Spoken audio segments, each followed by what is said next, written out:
各位弟兄姐妹平安，很高兴我们这一周又可以就是经历可能很漫长或是很疲惫的一周，然后我们要一起来到主的面前，我们要来敬拜他。今天我们的敬拜可能会跟平常我们所熟悉的模式比较不一样，但是我们今天尝试，我们可以用你最自由、你最舒服的方式来跟神敬拜。你可以选择坐着，你可以选择站着，你可以选择跳舞，你可以选择祷告，你可以张开眼睛，你也可以选择闭着眼睛，你可以寻找一个你觉得能够最专注的与神面对面的方式，我们一起来经历今天的敬拜。那接下来这首歌我们可以从我们自己的祷告，然后如果你能够跟着我们一起唱，我们也可以一起来敬拜。那我们就一起来敬拜我们的主。神啊，我的心切慕你如露切慕溪水，唯有你是我心所爱，我渴慕来敬拜你。我们说神啊，我的心，神啊，我的心切慕你如露切慕溪水，唯有你是我心所爱，我渴慕来敬拜你。你是我的力量，盾牌，我灵单单降服于你，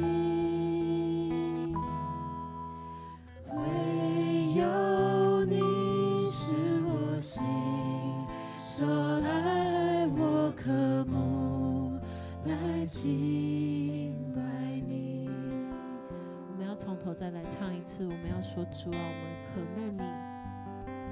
神啊，我的心切慕你如露切慕溪水，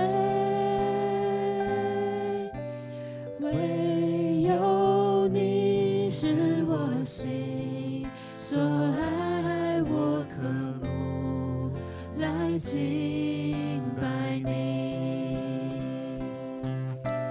你是我的力量，盾牌，我灵单单降服于你，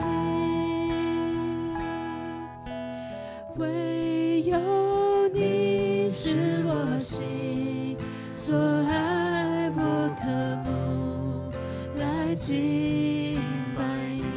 主啊，你是我的力量，你是我的力量，盾牌，我灵单单降服于你，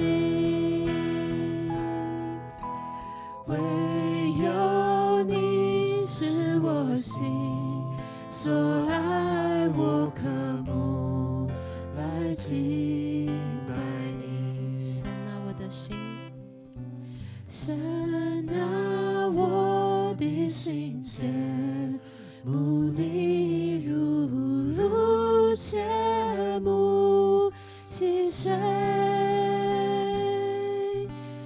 唯有你是我心所爱，我渴慕来敬拜你。唯有你，主啊，唯有你。唯有你是我心所爱，我渴慕来敬拜你。唯有你是我心所爱，我渴慕来敬拜你。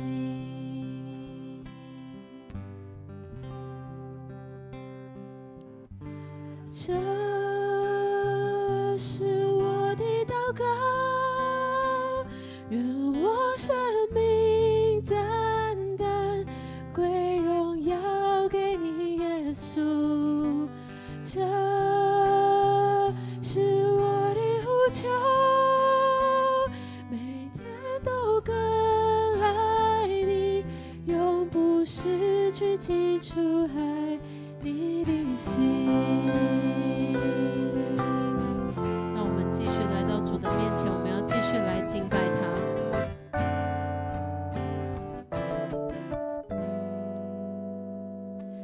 让我坦然无惧来到世人座前，用心灵诚实寻求你。亲爱的天父，我何等地需要你，需要更多你的同在，在我生命。我们从头再来唱一遍。让我坦然无惧来到世人座前，主，我们来到主你的面前，用心灵诚实用我们的心灵诚实要来寻求主你的一面。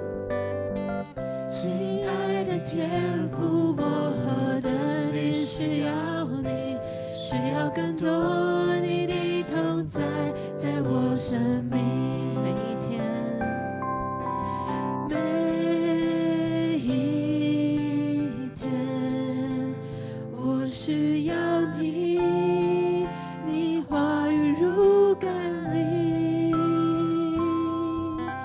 每时刻我需要你，圣灵如雨降临。主啊，每一天，每一天，我需要你，你话语如甘霖，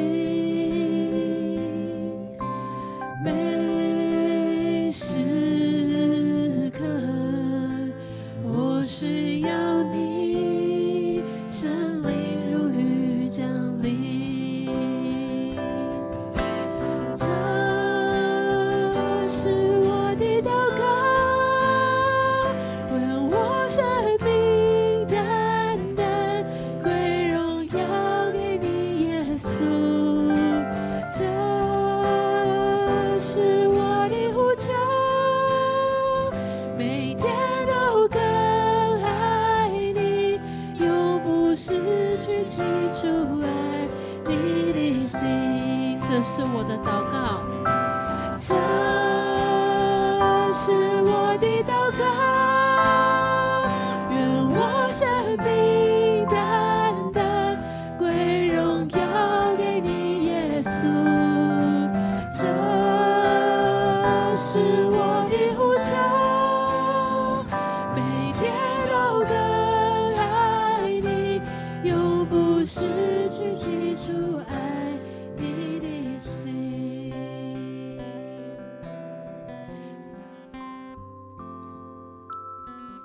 让我坦然无惧来到世人座前，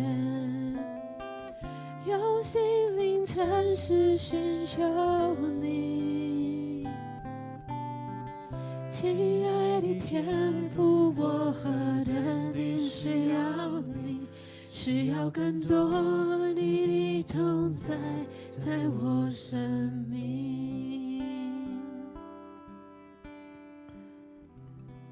主耶稣，亲爱的天父，我们是何等的需要你，在每一天，每一天，我们的心都要坚定的向主你来说，主耶稣，我们需要你在我们的生命当中，每一天，每一个时刻，主耶稣，就求你的圣灵，主耶稣，你亲自与我们同在，让我们每一天都坚定的走在主你的道路当中。这是我们的祷告，这样祷告奉主耶稣的名求，阿们。那我们继续来敬拜。耶稣基督，圣洁美丽，无人能及。自我气息，好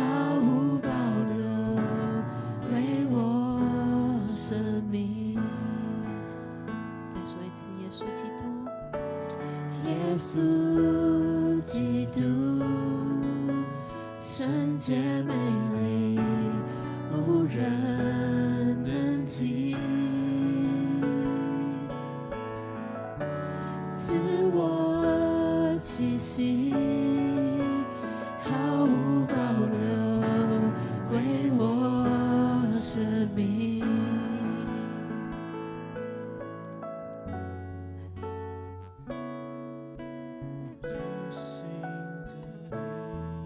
危难中，我能刚强站立。你的爱是我重新得力，黑暗中是我生命再次胜利。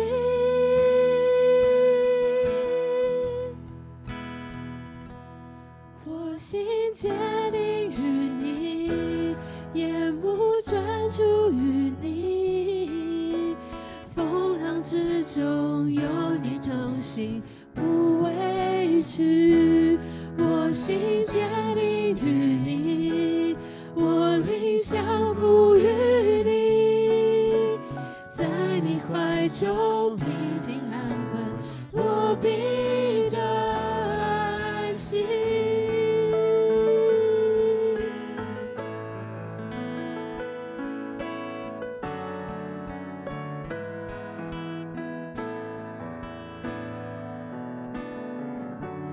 耶稣基督，圣洁美丽，无人能及。自我气息，毫无保留，为我生命。主耶稣，你的爱，你的爱是我灵魂苏醒，患难中我能刚强站立。你的爱是我重新得力，黑暗中是我生命再次胜利。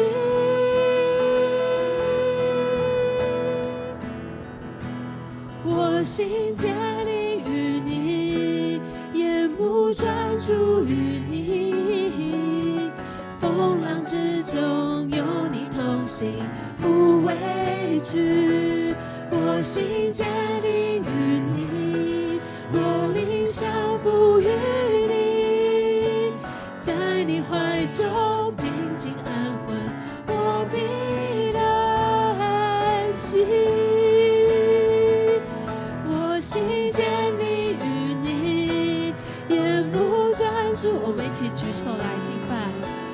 风浪之中有你同行，不畏惧。我心坚定于你，我灵降服于你，在你怀中平静安稳，我必得。我心坚定于你，我心坚定于你，眼目专注于你，风浪之中有你同行，不畏惧。我心坚定于你，我灵降服于你，在你怀中平静安稳，我必得安息。是的，天父上帝，在你的怀中，我们必要得着安息。主啊，你是我们的避难所，是我们的高台，是我们在患难当中随时的帮助。主啊，我们要再一次来投靠在你的荫下，要再一次投靠在你的翅膀底下。愿上帝你与我们同在，让我们坚定的信靠你。无论世界如何改变，山如何的动摇，上帝你的话永不改变，上帝的应许永不动摇。今天晚上我们要再一次把我们的信心建立在你的话语上面，把我们的心紧紧抓住你的应许，让我们每一个孩子让我们每一位年轻人，让我们每一位弟兄和姐妹都能够在上帝的话语当中再次得着更新，再次得着盼望，再次得着勇气。愿圣灵在我们当中运行动工。主啊，这个时候我们要特别为不在我们当中或是遭遇困难、遭遇患难的肢体来祷告。不论他们是因为身体的疾病软弱，或是因为他们在工作学业上面遭遇的困乏，或是因为他们在人际关系上面受了伤，哭泣流眼泪。主啊，求你垂听，你都看见，求你医治，求你帮助，求你伸手扶持他们，与他们同在，坚定他们的心，让他们知道在人所不能的，在神凡事都能，在神没有难成的事情。主啊，开他们的眼，主啊，让他们不继续坐在死荫当中，而是他们能够站立起来，能够看见神的光照，让他们能够再次找着重新得力，能够再次靠主刚强站立。求主垂听我们祷告，我们这样祷告祈求，奉靠主耶稣基督的名求，阿们。我们一起来读今天的经文，是耶利米书第29章第10节到第24节。好，请帮我按第10节。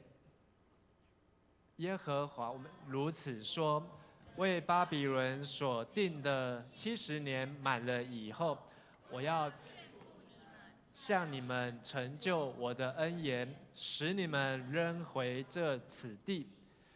下一节，耶和华说：我知道我向你们所怀的意念是赐平安的意念，不是降灾祸的意念，要叫你们末后有指望。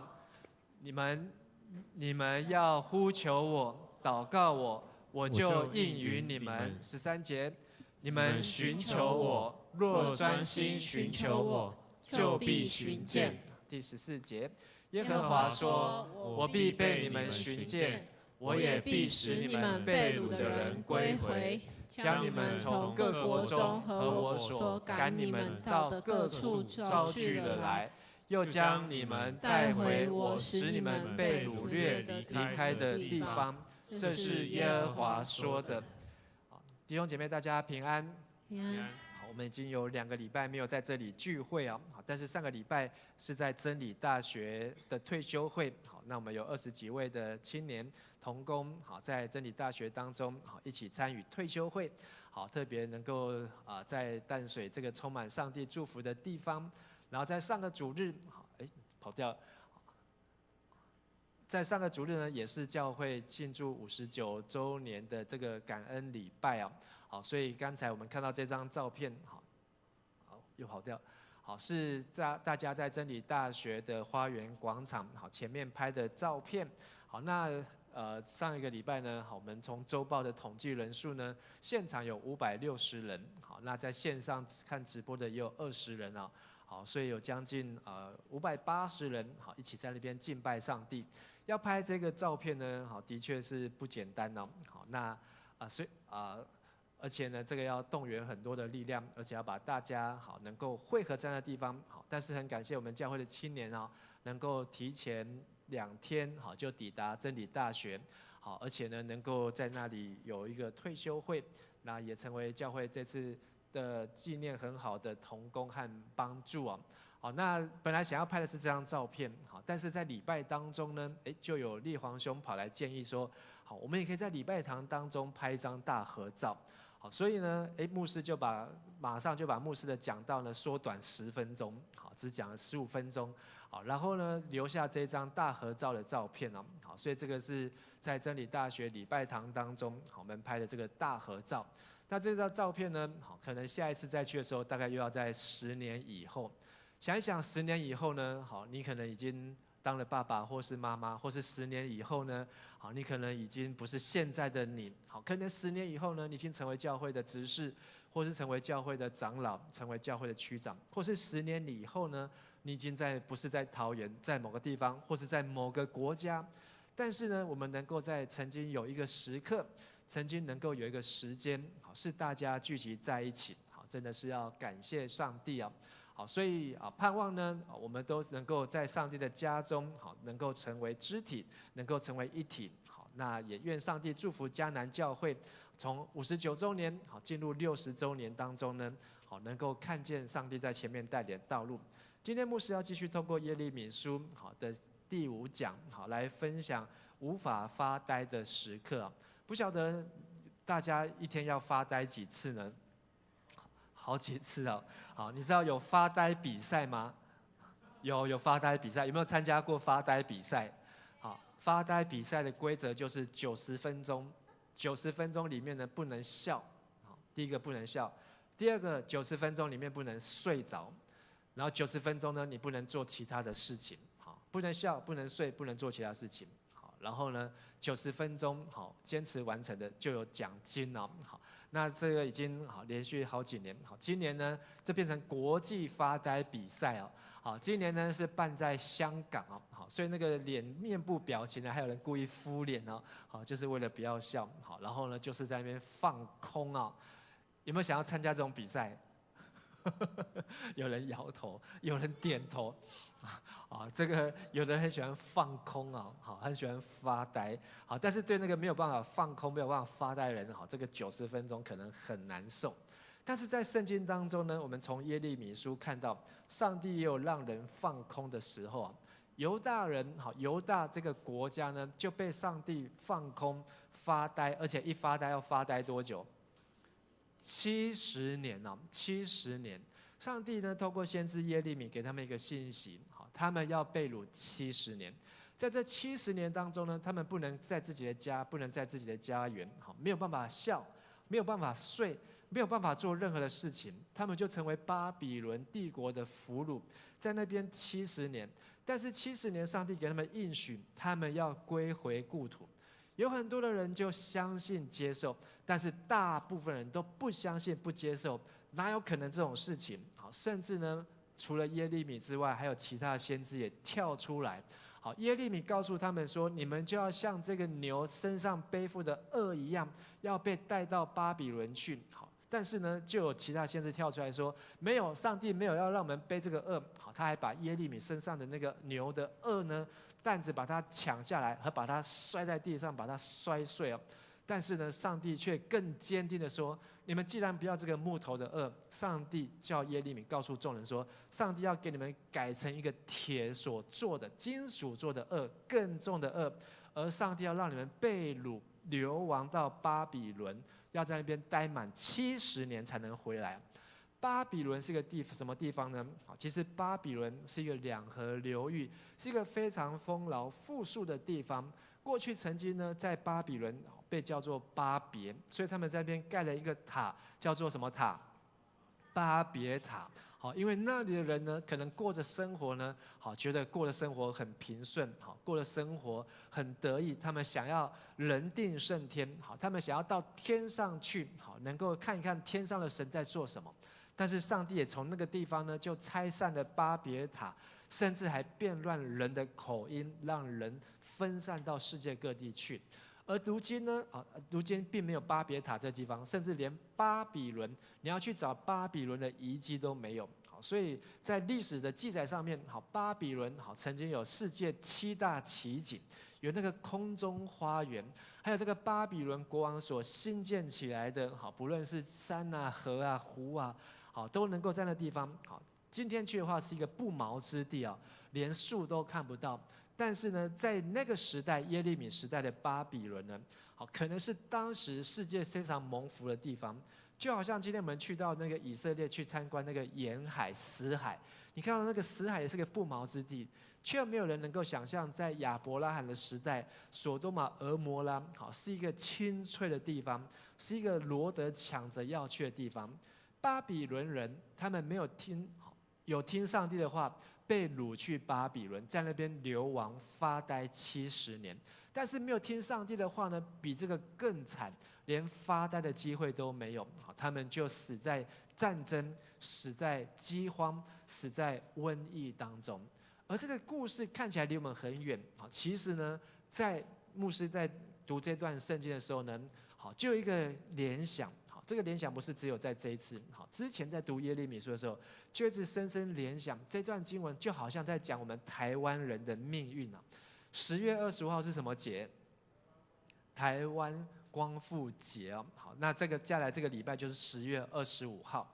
你知道光复节的由来吗？小时候光复节都是有放假的，好，你们这个时候这个年纪呢，光复节已经是没有放假。好，从2000年陈水扁当总统之后，就宣布光复节只纪念不放假。好，好像2001就以后到现在20几年，光复节都没有再放假了。但是光复节呢，其实它是在记载世界，好，特别是在台湾中华民国史上，好，这个第2次世界大战。第2次世界大战呢，好，是从德国还有这个日本好发起，而第2次世界大战的结束呢，除了欧洲战场是这个希特勒好宣布投降，好像是在5月份的时候宣布投降，而这个亚洲战场呢，好，就是在8月份。1945年好的8月15号那天的中午12点，好，日本天皇呢，好，他发布谕令啊，好，就是他宣布无条件的投降。这个广播呢一发送出来之后呢，哇，大家就宣布说，终于这个第2次世界大战结束了。那时候台湾呢是割让给谁？1945是割让给日本。好，什么时候割让的呢？1895年哦，就是50年前，刚好50年前的甲午战争，清朝战败，好，所以就把台湾割让给澎湖。好，但是呢，日本来统治台湾这将近50年当中呢，其实他们对台湾的建设好还非常的多，好，包括铁路，好，包括运输，好，包括各样的总统府、总督府，好，然后包括的行政，好，包括连邻里长，好，这一切呢，其实都是日本人带进来，好，就是对台湾人民的这个治理啊。但是在这个台湾光复节那一天呢，好，知道啊日军投降了，然后到10月25号，好，这个日本的司令在台北市的这个中山堂哦，好，就是人民会堂前面呢，好，递这个投降书啊。那一天呢，哇，非常多的人，好，这是后来的纪念，好，但是呢，那一天大概情境也是像这样子，好，因为每年的光复节，好，都要到这个中山堂前面去庆祝。好，但是在1945年，好，这个10月25号那一天，好，就是在这中山堂的前面呢，里面呢，好，来举行好台湾光复的这个仪式，好，就在庆祝台湾光复。哇，台湾人很高兴，所以我们被日本人管了50年了，好，这50年的日本人非常的严啊，好，严到没有人敢当贼啊，好，所以在日据时代呢，晚上都不用锁门。为什么不用锁门？因为没有小偷。为什么没有小偷呢？因为所有小偷被抓到了，通通都被处以很严重的惩罚，没有人敢偷小偷，连掉在路上的东西，好，叫路不拾遗啊。这个在中国的孟子的时候就在讲，这个大同世界就是路不拾遗。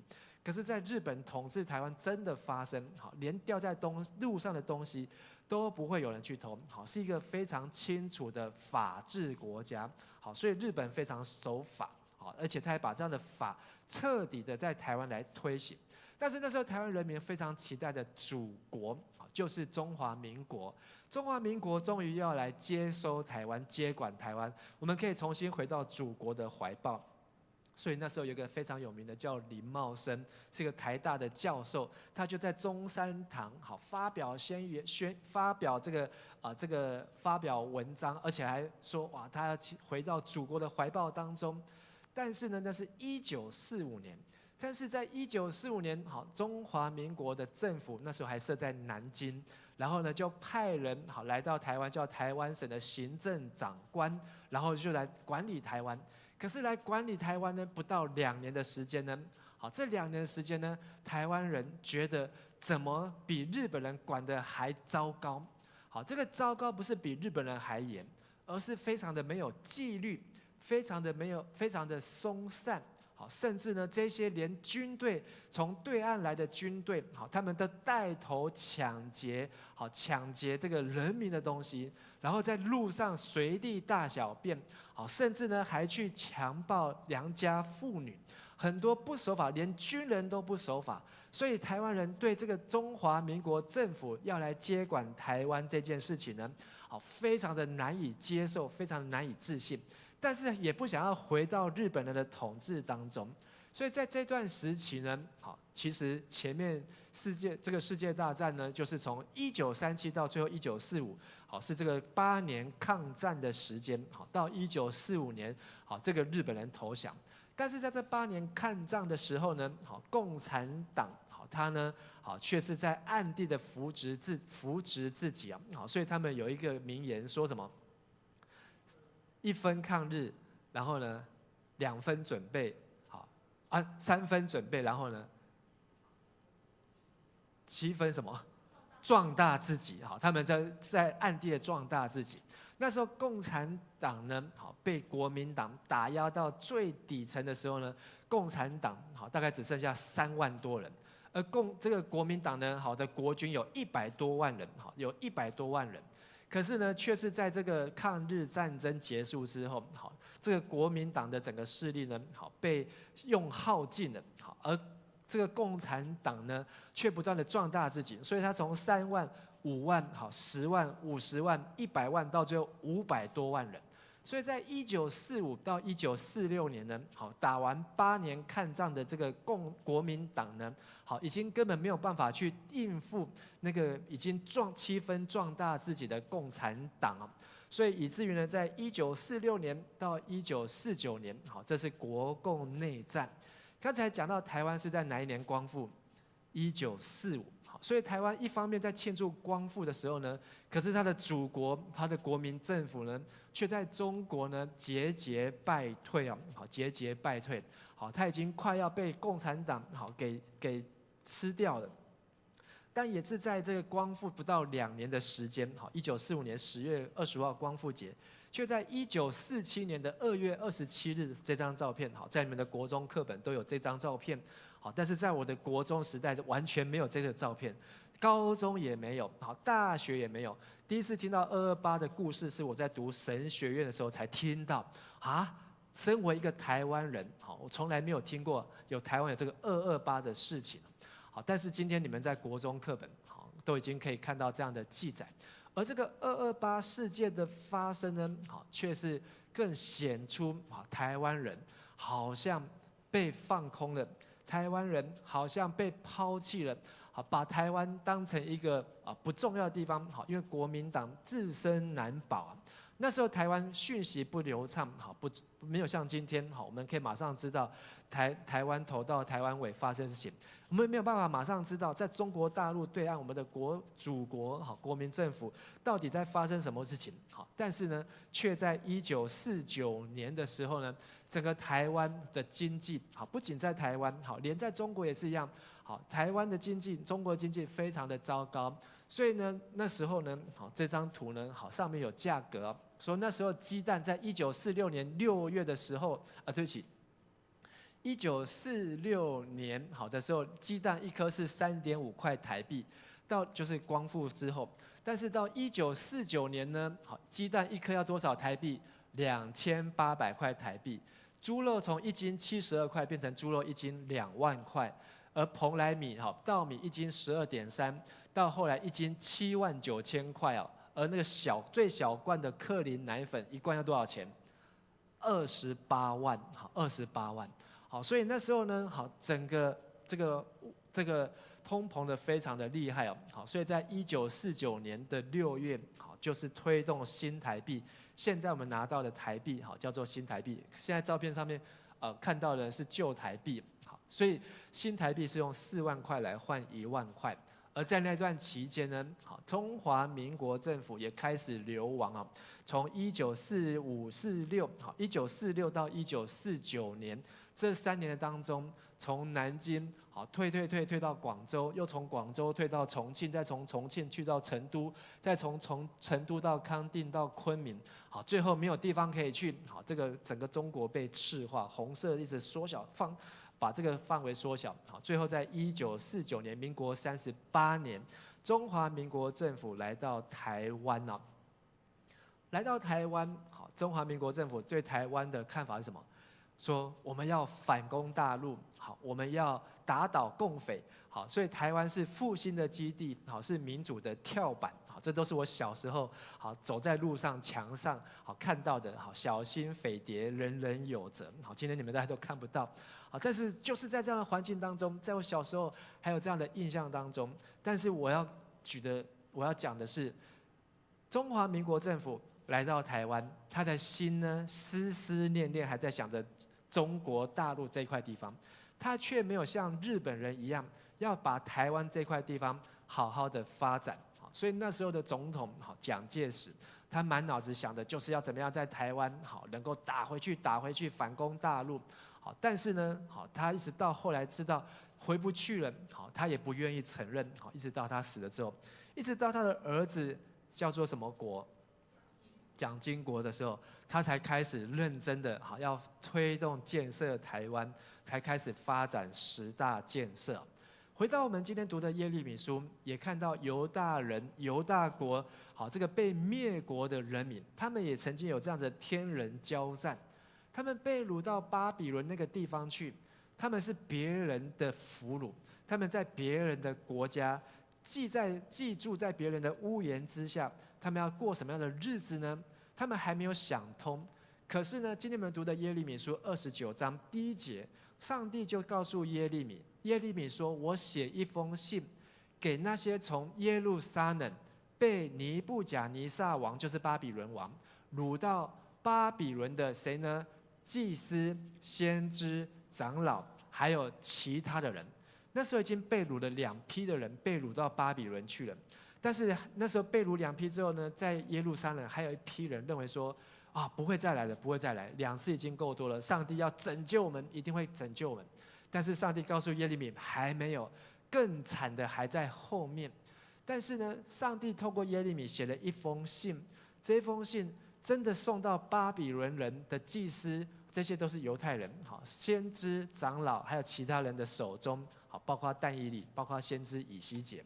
这一封信的内容说什么呢？好，我们来读看看，可能跟你想象的不一样。这一封信说，你们要建造房屋，定居下来，要耕种，吃田里的土产。你们要结婚，生儿育女，你们的儿女也要结婚，生儿育女，使你们在那地方繁殖起来，人口增多，不减少。你们要为那些我放逐你们去的城市谋福利，为他们的繁荣向我祈求。他们繁荣，你们才能繁荣。你有没有觉得很意外？上帝给这些被掳去到巴比伦的信里面，居然要他们为那个巴比伦城，就是来杀害灭掉他们国家的仇敌，为他们求平安，求繁荣。而且上帝要他们在这个地方定居，不是要整天想着反攻大陆，好回到耶路撒冷去。上帝要他们就是知道，上帝有他的时间，要他们早早的吃下定心丸。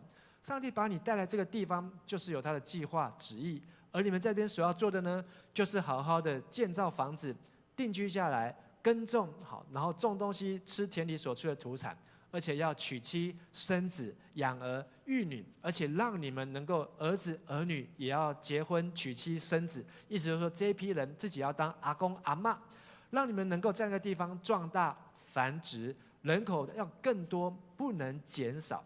而且要继续为这个地方来求福利。这段圣经其实是一个祝福，就是让这些被掳去的人不用提心吊胆，我们在这边会受什么样的害，会在这边受什么不公平的对待，而是我们在这边就是好好的定下来，好好的生活。所以从被掳归回之后的犹太人，他们就学习巴比伦的数学，他们学习巴比伦的智慧，学习巴比伦的做生意、买卖和经营。所以被掳之后的犹太人，突然数学都变好了，他们变得很会做生意。所以今天美国的选举，犹太人可以影响这个美国的选举啊，美国总统选举，不管是共和党还是民主党，他们绝对不敢得罪犹太人，因为所有的银行的背后的大老板，很多都是犹太人的血统。很多这些的科技业的老板背后也是犹太人的血统。犹太人有很多的发明家、科学家，爱因斯坦，而他们的这个脑袋好像异于常人，因为他们是上帝所拣选人。又回到我们1947年228事件之后的台湾，在228事件之后呢，台湾的人民心里面越来越不满。本来日本人对我们已经很不好，结果没有想到我们的祖国对我们更糟糕，实在是已经没有办法想象的糟糕。所以呢，他们就是非常的生气，说这光复节呢根本不是节庆，是光复节啊，抢劫的劫啊，光复节啊，被抢劫。他们来到这边，这个祖国的军队来，根本就是来抢劫台湾人。台湾人被日本人管理了50年呢，已经非常的有次序，能够有学校，能够有工作，而且能够各样的非常的稳定。但是中国大陆那一岸呢，却是非常的不稳定啊，因为他们都在打仗当中，抗战当中，想办法留下来，生存下来。所以这样的不稳定的情绪呢，在1949年，就是228事件之后不到2年的时间，就总统呢就颁布了戒严令。那时候1949颁布的时候呢，中华民国政府还在中国对岸中国大陆，可是他就已经宣布台湾要戒严了。戒严的内容是什么呢？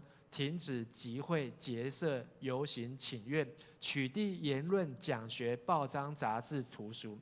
意思所有的教的东西都要经过政府。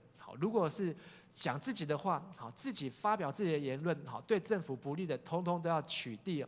禁止罢工、罢市、罢课、罢业，强制恢复原状。所以透过军队的力量，强制就是要照常生活。每个人就是按照时间上工。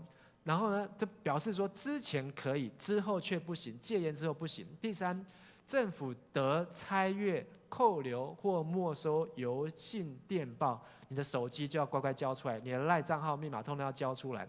你在上面写的什么对话，你的任何一层情书，通通都要被政府检查。第四，得检查交通工具及旅客。你的机车、你的汽车，随时可以检查里面有什么颠覆政府、限制、禁止宗教活动，也不能在这边做礼拜。如果做礼拜，像牧师在台上讲政府的坏话，讲元首的坏话，通通都不要被抓去调查，甚至要被限制。第五，不得已时，得破坏人民的不动产啊。所以重点在后面，前面还讲得很好听，不得已，其实就是心里面早就想要破坏人民的不动产。意思就是说，要所有人乖乖听话。如果你不乖乖听话，就来查封你的房子，就来敲坏你家的屋顶，破坏人民的不动产。第六，得检查、禁运、征收民粮或其他资源。你的饭变成政府要，就把你的饭、把你的碗、把你的筷子，通通都拿去。所以这个戒严呢，我们现在很难想象，但是呢，却真实的发生在这个土地，发生在这个台湾。所以这个戒严从1949一直到蒋经国1987解严，总共长达38年。38年都比我们的比你们不是我们，比你们的年纪还要长了，可能是2倍以上。你的人生2个人生都在戒严当中，不能够小组，不能够秘密集会，不能够讲心里的话，不能够在脸书，不能够在 TikTok， 不能在 Instagram 上面骂人。你只要被人家举报、被人家查扣，你就有事，你可能就要被关法庭，而且是军事法庭。所以在这当中，有很多一开始的时候，真的很多台湾人民都不敢集会游行，但是渐渐的，这是已经到了末期，1986快要解严前，才开始有人民上街，因为那时候蒋介石已经死了，而蒋经国也已经做总统，然后蒋经国曾经还被人家刺杀差一点成功但是蒋经国呢，他对人民释出善意，所以不仅是在庙里面，连在教会也上街头。那这个应该在你们的课本上面也有照片不晓得有没有人可以认出那上照片右边那个照片的人的名字？站在最左边有打领带的，那个穿西装的，就是郑南榕郑南榕，应该在你课本上面都有讲到他的事情。为了争取100%的言论自由，好，最后呢，他是好自焚，好啊，中间呢是一个牧师，好，是一个牧师，好，不是高俊明牧师，好，叫做李什么忠，好，李什么忠牧师，好，在台南啊，他呢，好，就是在228的40周年的时候呢，好，就是1947、1987那一年，那时候还没有解严哦，还在戒严当中，好，就开始集会游行，在挑战这个戒严令啊。好，那也因为这挑战戒严令呢，好，他宣布的是和平的游行，并不是要示威，并不是要抗议，好，而且228呢是一个和平的纪念日。好，所以呢，啊，果然好就是这样子的和平的游行，也在。但是你看左边那个照片很好玩，好，左边这照片，这小朋友上面写和平日，小朋友手上拿一把什么？拿一把枪哦，还在指着另外旁边的人的脑袋啊。好，所以这个小朋友的心里面都被灌输，哦，他们就是好像可以随时拿着枪，可以指着人家的脑袋一样，不听话就可以把他抓去关了。到后来陆续好很多的抗争，好，然后呢，这个在街上好的抗争事件，台湾好才能够走到今天，好解严，好就在那一年，好台湾就解严了。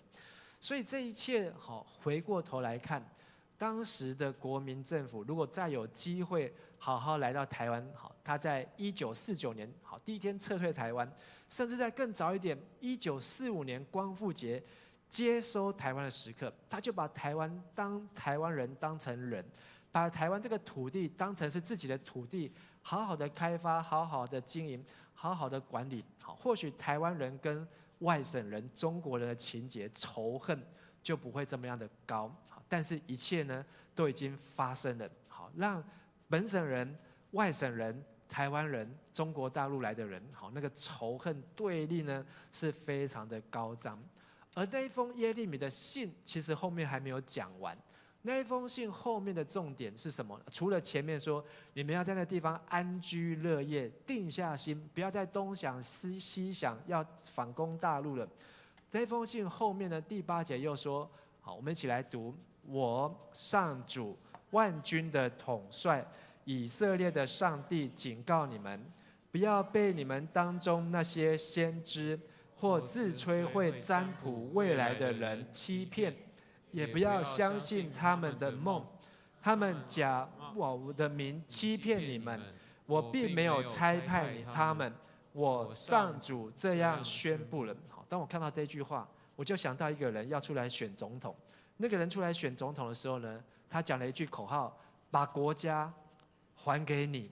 然后呢，讲了很多的口号，蓝绿都是垃圾。然后呢，只有凸显他自己最好。他在自吹自擂，他在讲自己多么清廉，讲自己都是骑脚踏车、坐公车上班，讲自己吃便当很快，讲自己好不会贪污，讲自己智商157，好讲自己好，只是没有讲自己是什么匪逃匪。好，但是呢，这样子自吹自擂的人呢，却成为台湾政治人物上面的一个假先知。他的贪污事件，好，现在一件一件的，好被人家调查，被人家揭发。他可能是有史以来，好这个贪污贪最大的，想要选总统人。大家只能够庆幸，好，他连民调都是假的。好，当初的民调自己用钱花了2000万去买2000万，去买一个民调公司的民调，让他的民调超过了另外一个国民党，让国民党的人呢，好害怕说哇。可能这个白色力量会选赢国民党，所以国民党的人呢就乖乖的听话。好，所以我们看到国民党呢，在中国大陆已经被共产党骗的这样，结果来到台湾呢还在被骗。好，所以国民党呢，好真的要加油，好要多读圣经，要有上帝的智慧，不要被那些假先知自吹会看见未来，会把国家还给人民的人所欺骗。而这个白色力量呢，好的候选人，好，所以他却是在贪自己，好贪图钱财，比当初所谓的陈水扁的海角7亿呢，还要不知道多了多少倍以上。这也是台湾好的悲情。我们不要认为这是一个笑话，或是认为这是一个这是一个故事而已啊，听一听、看一看、笑一笑。你希望你下一任的总统，或是你希望现任的总统是这样的心态吗？表面上好光鲜亮丽，讲得冠冕堂皇，实际上呢，却在背地里却是在出卖人民，在中饱私囊。你真的希望这样的事情还继续发生在我们的国家吗？你希望我们的市长，我们的桃园市长现在也被抓去关了。好，这个桃园市长真的对桃园带来很多的建设，但是因为一个600万的现金案，好，他现在也被羁押，好，被关起来，好，也被判刑。还有，或许我们知道或是不知道，好，包括我们在教会当中，搞不好我们的牧师也有可能好表里不一。上帝要我们学习分辨，去听上帝的话，不是听拿麦克风的人所讲的话。上帝要我们学习去听，好像先知耶利米一样，不要被那些假的信息所欺骗。耶利米书告诉人民要悔改，从第1讲到今天第5讲，悔改的7个步骤。好，第一个步骤是要醒悟过来，如同那个浪子一样，好，在那个最绝望的时候，他要清醒，他有路可以去。而第2个步骤就是要下定决心，离开那个罪恶的地方。第3个就是愿意承认自己的罪。第4个是愿意付代价，如同上礼拜我们所分享的马街付上的福音的代价。而今天要分享是第5个步骤，就是要怎样起来行动。这5个步骤，好，邀请大家来复习一次。第1步是要，第2步要，第3步要自己的罪，第4步要愿意付代价，第5步是要起来行动。这是悔改，好，就是一个 return， 是一个 U-turn， 好，180度的改变，好的一个步骤。而在这个悔改当中，好，上帝在29章，好，今天我们一开始所读的圣经，上帝这样说：当我们走上悔改的路，上帝说，经过巴比伦统治70年以后，我要顾念你们，实行我的诺言，把你们带回来这个地方。上帝其实都一直在眷顾着他们，而上帝让他们在那个地方不要提心吊胆，不要害怕的过日子。所以每一次的选举，好，美国选举快要结束了，好，在几天，好，美国总统下一任总统就要出来。可能有人选完之后呢，就会想要移民，好，也曾经好在台湾也是这样，哇，总统他支持的总统选输了，他就说，这个国家没救了，好，中华民国要灭亡了，好，他要移民了，要出国了，好，然后呢，好，要他选上了这个中华民国才会有救。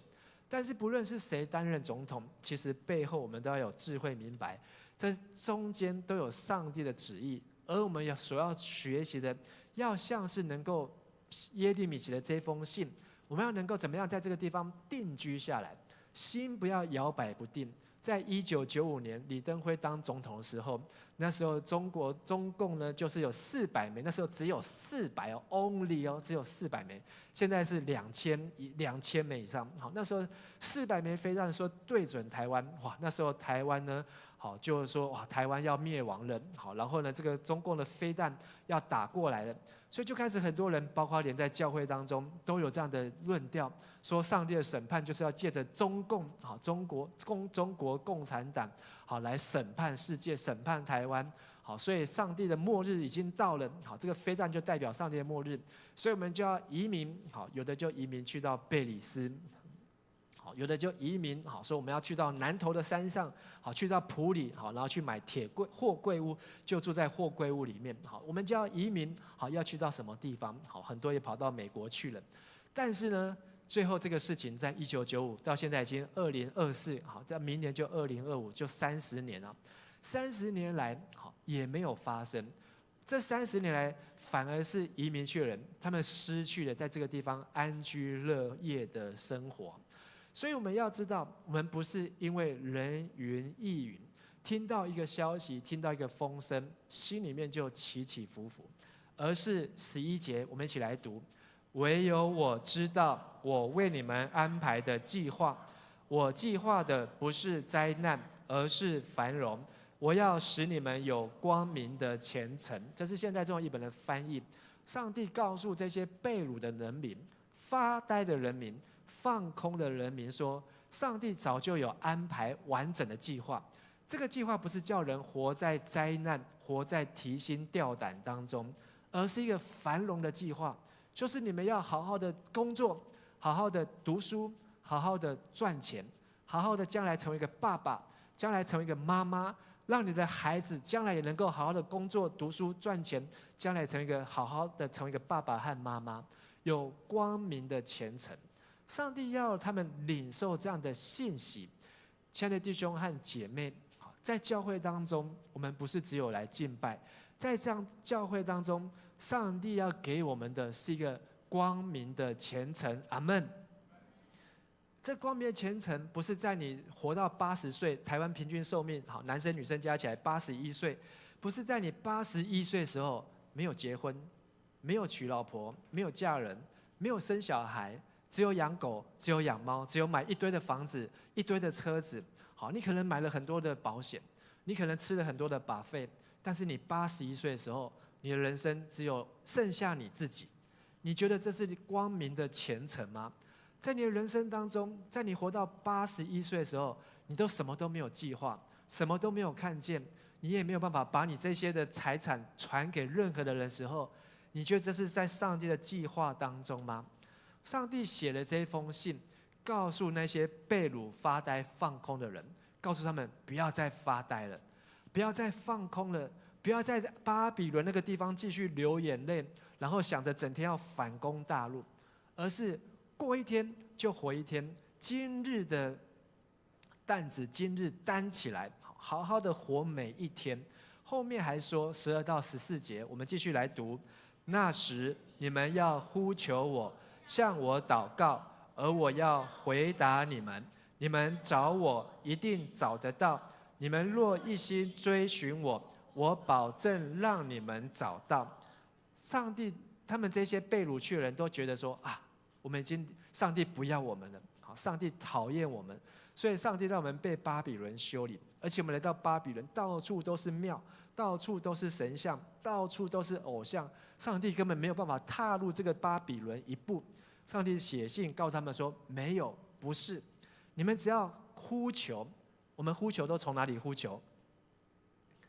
从嘴巴呼求，就是当你开口跟神祷告，当你开口祷告，上帝就要回答。当你们寻找，我们寻找都从哪里找？好，用眼睛去找，好，但是这里说是用心去找。当你用心去找上帝，你会看见上帝也在巴比伦。果然，好，在圣经当中还有一卷书叫做以斯帖。以斯帖记呢，就是写在波斯帝国的苏珊城，在外国的地方，好，那个外国的地方呢，上帝在做很奇妙的事情，好，所以不是今天要讲的信息。可是你看到以斯帖记从头到尾都没有讲到上帝，可是从头到尾每一件事情都是上帝的计划，都是上帝的安排，让犹太人在波斯城还能够有光明的前程呢，好，前途。而所以上帝说他要让他们被找到，所以上帝给他们信心，他们将要时间到了，他们就会还乡重整家园，而上帝会把他们重新集合带回去。所以他们有3次的被掳，而他们有3次的归回。3次的归回当中，他们知道看见上帝真的是无所不在的上帝，上帝真的是早有计划安排的上帝。所以这一群人，他们在经历这70年被掳之后，他们再也没有去拜其他的神明。所以今天你去到以色列，你所认识的任何一个犹太人，没有再继续拜金牛，没有继续再拜巴力，没有继续再拜亚瑟拉，或是拜其他的摩洛神像，只有拜上帝，拜唯一的上帝，因为这是他们所亲身经历的。亲爱的弟兄和姐妹，上帝告诉我们说，他向我们所怀的意念是赐平安的意念，不是降灾祸的意念。在你每一天或是每次眼睛闭起来，你想到明天，你觉得明天上帝要祝福你，还是明天上帝要降灾祸给你？如果你觉得上帝要给你的灾祸大于上帝要给你的平安，你要悔改，你要有一个 U-turn， 你要离开，你要起来行动。你要知道，这是一个不相信上帝的话的罪。如果你对你的人生是一个绝望，就像牧师分享，在你们这个年纪的时候，我觉得我不会结婚，我觉得我不会活超过20岁，我觉得我的人生是黑色的，我觉得我的人生是没有办法成家立业的。但是当我认识经历神之后，我也悔改，我把这一切的事情都借着眼泪，借着祷告呼求神，神就让我寻见，我就知道上帝在我的生命当中。所以我感谢上帝，让我真的能够娶了老婆，结了婚，还生了孩子，而且不是只有生1个2个，甚至还生了3个。这都是我在这个年纪的时候没有办法去想象的。但是这是上帝的计划。当然我也不知道我的儿子、我的女儿什么时候会结婚生老婆，但是我也为他们祷告，让他们也能够跟上帝祷告呼求，能够有上帝在他们身上的光明的前程。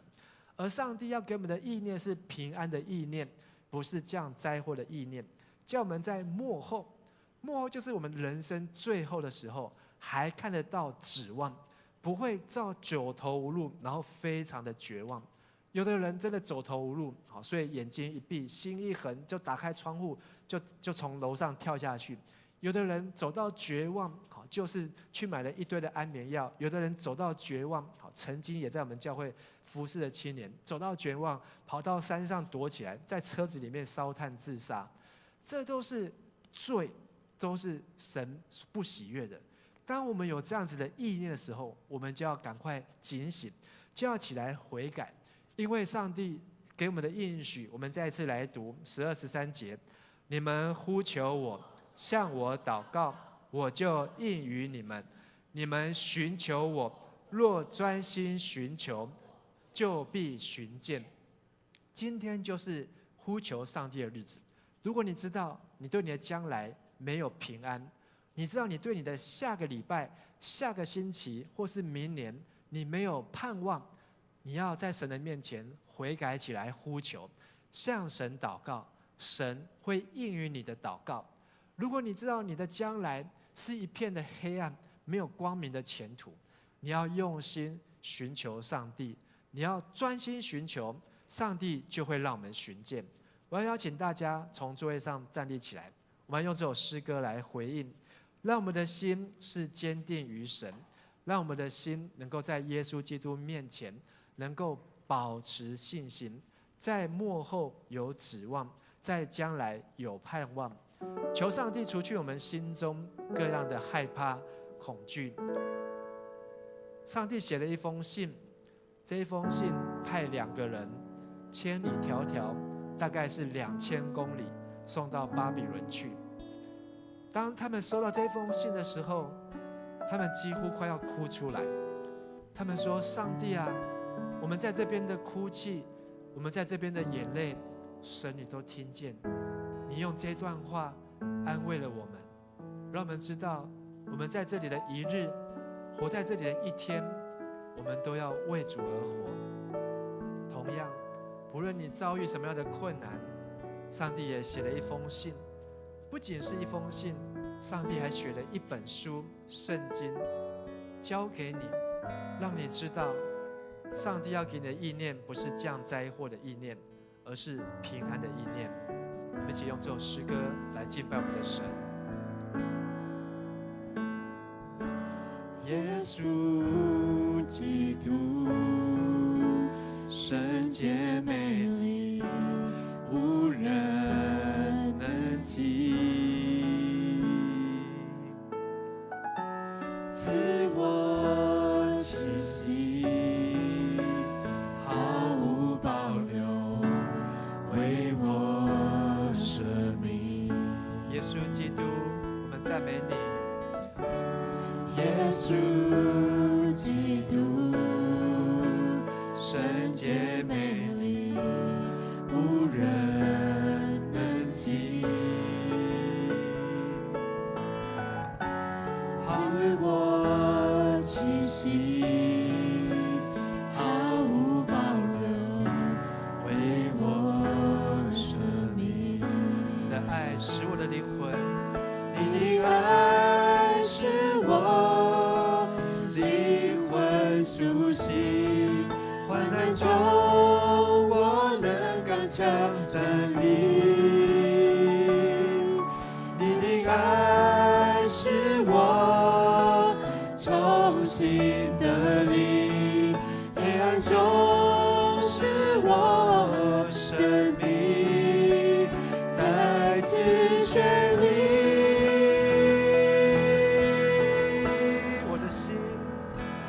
我心坚定于你，眼目专注于你，风浪之中有你同行，不畏惧。我心坚定于你，我灵降服于你，在你怀中平静安稳，我必得安息。神知道我们的苦难，神看见我们的眼泪，神知道我们的害怕担心。在我们的教会，或许在去年的这个时候，这是迦南教会一场极大的风暴。去年这个时候，或许有许多的人心中烦躁不安，有许多的人伤心流泪。但是上帝说，他向我们所怀的意念是赐平安的意念，不是降灾祸的意念。上帝不会让迦南教会找不到牧师，上帝不会让迦南教会有7年没有牧师来牧养，上帝不会咒诅他的教会，上帝要垂听他的百姓。不论在什么样的环境当中，不论在什么样子的绝望当中，上帝要叫我们在末后有指望。只要我们开口呼求，向神祷告，神就应允。当我们寻求，若专心寻求，神说他就必定让我们寻见。我们的神是无所不在的神，他是无所不知也无所不能。神的眼目鉴察全地，神他的设立掌管万有。神用他的话来建立这个世界，也用他的话来计划我们的人生。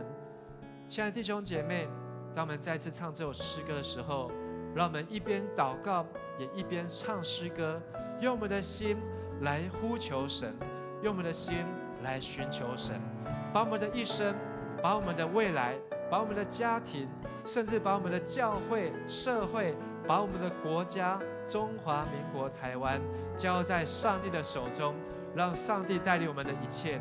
让我们用这首诗歌寻求神，呼求神。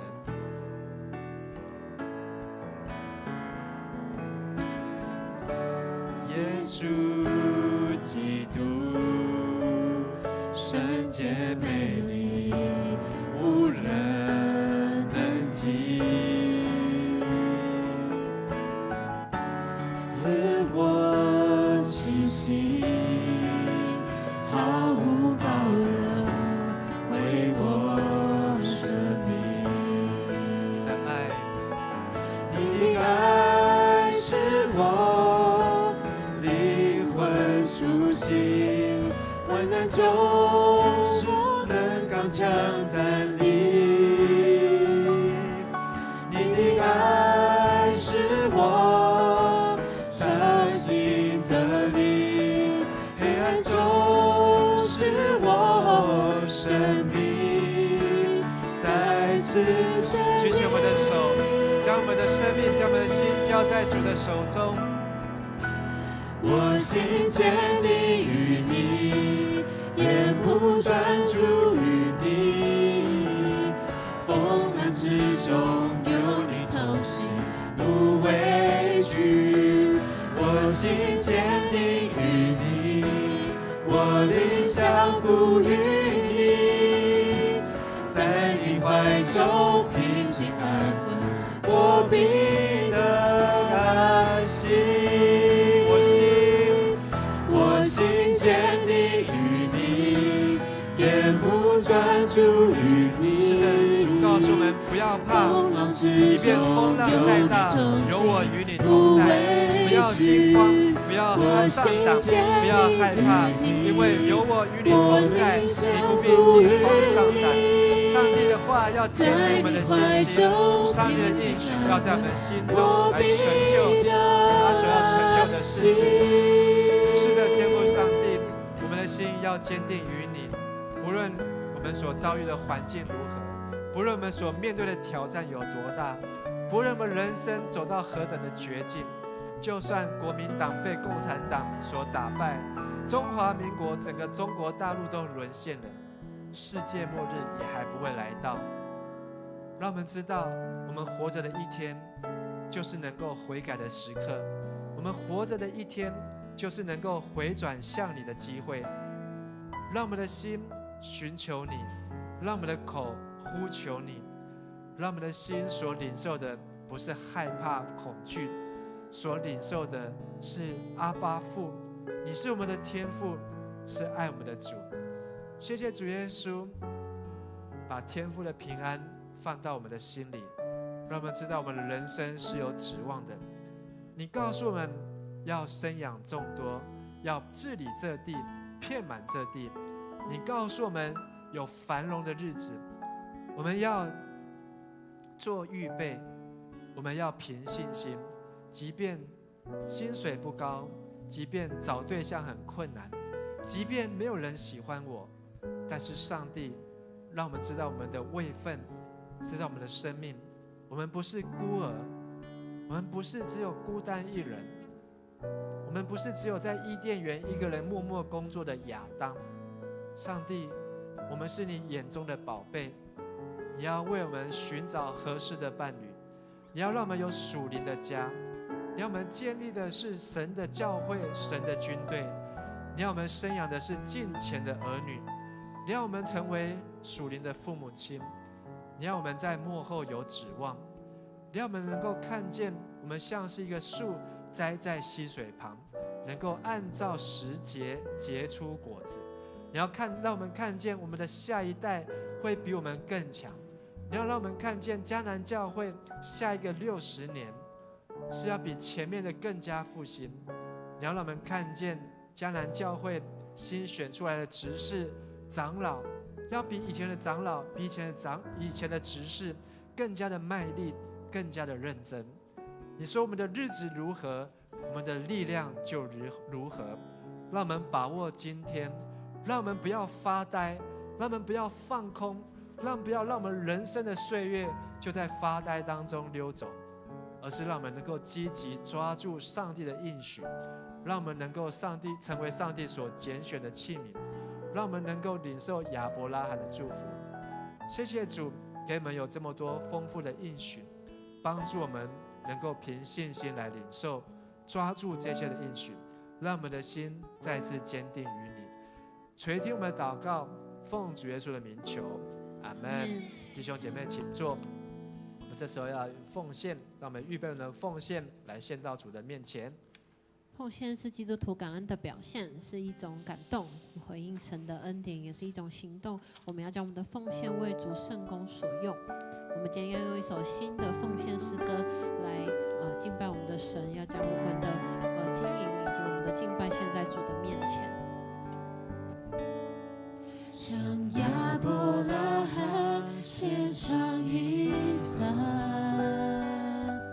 我生命挚爱都献给你，所有一切都是你的赏赐，你配得我献上全所有，请起立。献上，我全然降服，照你旨意，不照我的，跟随你是我的喜乐，我全然献上。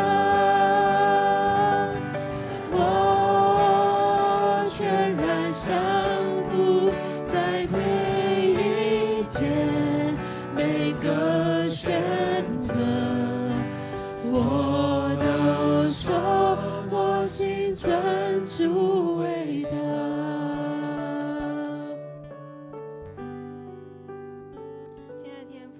神，让我们能够听见今天的信息，求主让我们能够好好的过，好好的活每一天，学习如何计划自己未来的人生，专心寻求神，也时时警醒。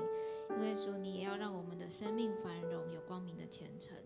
现在我们献上才能、金钱、时间作为圣工所用，求主悦纳。这样祷告是奉主耶稣基督的名祈求，阿们。我们要继续来敬拜我们的神。好，在敬拜之前，我们先跟你左右边的人说：愿今天你可以带着神的喜乐回家。愿今天你可以带着神的喜乐回家。神的喜乐回家。我们一起来敬拜。今天你可以带着神的喜乐回家。我们一起来拍手。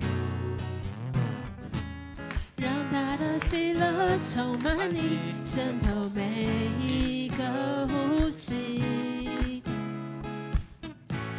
让耶稣的爱围绕你，让它贴近你的心。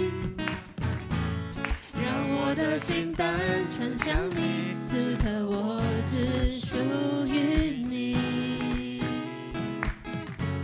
主，我的心不再怀疑，我知道你在这里，我只要你荣耀充满全地，好叫世人看见你。主，我愿意成为你的器皿，让赞美永不止息。我只要你荣耀充满全地，好叫世人看见你。主，我愿意成为你的器皿，让赞美永不止息。让我的心单纯向你，此刻我只属于你。主，我的心不再怀疑，我知道你在这里。我们一起来领受上帝的祝福。愿主耶稣基督的恩惠、天父上帝的慈爱、圣灵的帮助与感动，常与你们众人同在，使你们不再发呆，而是起来行动，走悔改的路，从今时直到永永远远。阿们。请坐。大家请坐。哇，今天为什么音乐换了？报告音乐换了。好，我们现在要来报告。这个是上礼拜那个歌吗？就是那个，就是完蛋版的那个。好，那我们今天要来报告。好，第一项，今天报告很短暂，我们赶快来。好，对，在报告之前，请问今天有新来的朋友吗？没有。好，但是因为我知道大家有可能有些人2个礼拜没见了哈，所以我们来跟隔壁人打个招呼，说今天很开心见到你，见到你。好 ，OK， 我们久违的回到礼拜堂来做礼拜。好，那我们要来看我们的消息报告。第一点就是我们为了庆祝社教59周年，我们还是有在我们的10月31号礼拜4有一个虎头山会师活动。那它的这个会师活动的内容是什么呢？就是它会在早上就是到桃园市的孔庙集合，然后就是会到就是比如说虎头山的一些景点，然后途经就是爬山。好，爬山，所以爬山有兴趣的人可以参加。然后他最后会抵达那个环保公园的10点31分，10月31号10点31分，真的会10点31分到吗？那如果没好会在10点31分，好会在10点31分的时候抵达虎头山环保公园的凉亭，然后要做一个感恩的礼拜，这样哇，刚好讲到感恩礼拜，突然接这个音乐，好，然后就是要庆祝我们的59周年这样。然后如果你对这个活动有兴趣，不论是你很想要去虎头山，或是你很喜欢爬山的人，或是你就是想要去做59周年感恩礼拜的人，都可以像我们上一次在那个户外礼拜，我们有参加那个叫什么运动会，就是那个轻松小活动的一模一样的报名方式，就是你去LINE的教会的LINE官方账号一样打关键字报名，然后就可以得到更多的报名资讯，可以在上面报名。那不论你是在线上报名，还是你可以选择到干事室的干事是实体登记，那你都要记得去缴交报名费用100元，是要找哪一位干事？看到的干事都看到的干事都可以跟他报名，然后缴100块这样。好 ，OK。那第二点的话是我们的2025年度的事工研讨会，现在已经就是到了年末，然后在上礼拜我们也有举行我们的就是长职的选举，然后有选出新任的长职同工。那不论你是旧的同工还是新的同工，都请你要参加这个2025年度的事工研讨会，在10月27号，就是下礼拜天的1点到5点，然后请新旧任长职一定要参加。如果你真的不能参加，请你提早跟陈牧师请假，这样子。好，那我知道今天我们的人比较精简，所以我们今天的小组是联合小组，难得我们的嘉青跟直壮会一起小组这样，然后在这边就大家就留在原地这样子，不要跑走。好，可以去上厕所啦，上厕所完再回来这样子。好，那我们今天礼拜就到这边，我们来小组，谢谢大家。